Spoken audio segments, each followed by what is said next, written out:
ఈరోజు జగన్మోహన్ రెడ్డి గారు పుట్టినరోజు అంతా పండగ రోజు. పండగ ఎందుకు అవుతుందంటే ఆయన పుట్టినరోజు సంక్షేమ దినం. జగన్మోహన్ రెడ్డి గారు పుట్టినరోజు సంక్షేమ దినం అంటే పేదలందరికీ పండుగ, అర్హులందరికీ పండుగ. ముఖ్యంగా దళితులకు, గిరిజనులకు, బడుగు బలహీన వర్గాలకు, మైనార్టీలకు, అగ్రవర్ణ పేదలకు కులాలు, మతాలు, రాజకీయాలు, పార్టీలతో సంబంధం లేకుండా అందరూ నా వాళ్ళే, అన్ని కుటుంబాలు నా కుటుంబాలే అని అందరినీ కూడా 18 నెలలైంది ఈ కూటమి ప్రభుత్వం వచ్చి. ఈ 18 నెలల్లో మనకి ఏమొచ్చింది? కన్నీరు వచ్చేవి, కష్టాలు వచ్చేవి, బాధలు వచ్చేవి, ఇబ్బందులు వచ్చేవి తప్ప ఎవరికి మేలు జరగలేదు. ఎవరికి కూడా విద్యార్థులకి మేలు జరగలేదు. ఈ రోజు కూడా చాలా మందికి ఫీజు రీయింబర్స్మెంట్ ఇవ్వడం లేదు. మొన్న ఆంధ్రజ్యోతి పేపర్లోనే రాశారు ఇంకా సుమారు 3,000 కోట్ల రూపాయలు ఇవ్వాలి, మేము ఇవ్వలేకపోయినాం, ఇస్తామని. అలాగే ఆరోగ్యశ్రీ కూడా ఇవ్వలేని పరిస్థితిలో ఉన్నారు. ఆరోగ్యశ్రీ కూడా ఇవ్వలేని పరిస్థితిలో ఉన్న ఆరోగ్యశ్రీ 2,400 కోట్లు.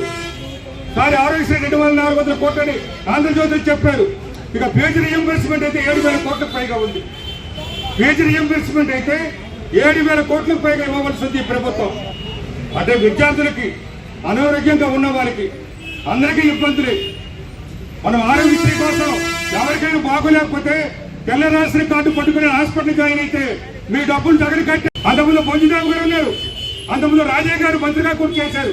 ఈ నియోజకవర్గంలో ఈరోజు అమ్మాయి జోలికి మరి మంత్రి గారు చుట్టూ వాడే వస్తున్నారు. మీ అందరికి తెలుసు, అమ్మాయి జోలికి మంత్రి సంజయ్ గారు చుట్టూ వాడే వస్తున్నారు. మన నేను బంగారం కాలనీ అయితే అక్కడికి కూడా చెప్తున్నారు, మీరేం చేసుకొని నేను సంజయ్ రెడ్డి గారి మనిషిని చెప్తున్నారు. ఆ అమ్మాయి పేరు చెప్పడం బాగుండదు కాబట్టి చెప్పడం లేదు. మొన్ననే మన ఊరి దగ్గర నుంచి ఒక అమ్మాయి ఫిర్యాదు చేసింది సంజయ్ రెడ్డి మీద, పిఏ మీద. అది నిజమా కాదా తేల్చవలసిన బాధ్యత పోలీసులకు ఉంది.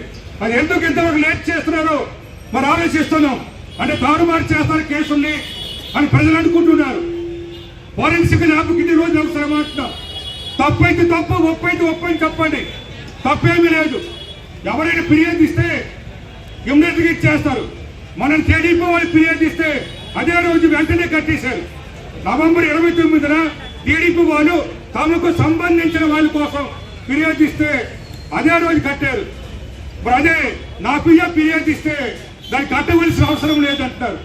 అంటే మేము కూడా నా పిఏ నాగరాజు మీద ఏ విధంగా అయితే హరిని వాడు మెసేజ్ పెట్టారో మేము కూడా అదే మెసేజ్లు ముఖ్యమంత్రి మీద పెట్టవచ్చని అడుగుతున్నాను.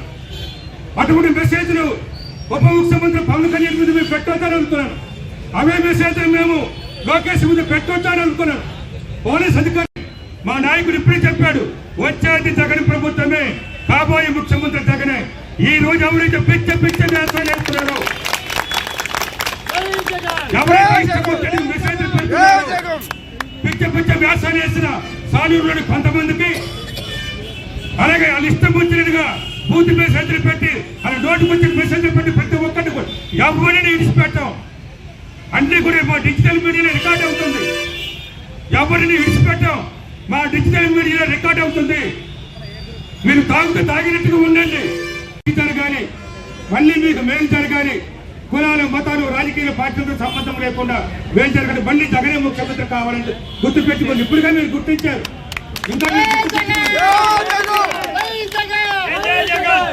ఈరోజు వాళ్ళు పార్టీలు చూస్తున్నారు. ఆ టీడీపీ వాడే కాదని చూస్తున్నారు, జనసేన వాడే కాదని చూస్తున్నారు, బీజేపీ వాడే కాదని చూస్తున్నారు. ఆలోచన ఎవరిగా పార్టీలు చూడడం లేదు. కాబట్టి ప్రజలు ఇప్పటికైనా ఆలోచించాలి. జగన్ ఎప్పుడు కులాలు, మతాలు, రాజకీయాలు, పార్టీలు ఎప్పుడు చూడలేదు. ఆ విధంగా అదే వారి టీడీపీ నాయకులు